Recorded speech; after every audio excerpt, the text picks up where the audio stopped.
I didn't think of that Same. back in you used the example of SpaceX, and I would like to Yes. contrast that with Boeing, for Oh, example, okay. with the Starliner. Go for it. What happened is Elon Musk, every time he did his SpaceX, he would he probably failed more than he succeeded, but once he started to succeed, it happened a lot more often.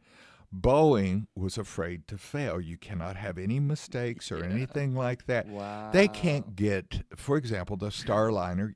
They cannot get. They couldn't get it off the ground for 3 years Yeah. once they got it up there because they had Wow. over-engineered it, overthought it, over didn't take risk, and boom, Instead of it, allowing it, themselves it, to fail. It's and instead of it's you stagnant. learn from your mistakes. And so we have two astronauts that have been up there for 2 months Yeah. that can't come home. Yeah, wow. Yeah. Right. I saw where you're going with this, and you're absolutely on point. I love this a lot, John, because you do learn from failure, and Mm-hmm. the SpaceX people will tell you, look, it, we know we're going to lose rockets. We know we're going to explosions. We bank on that because we learn so much from it with all the data that we get, and then we refine it and retune it and go at it. And you're right.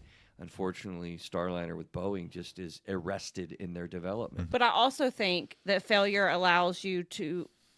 This might be just repeating what you say, but in the sense of like when you work on yourself, failure allows you to see like where you're at.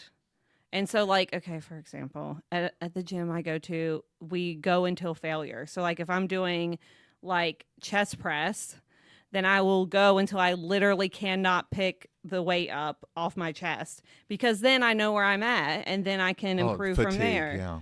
And it's awesome. We just had a YouTube quote that agrees with us. Like, people are so afraid of failure. Yeah, I mean,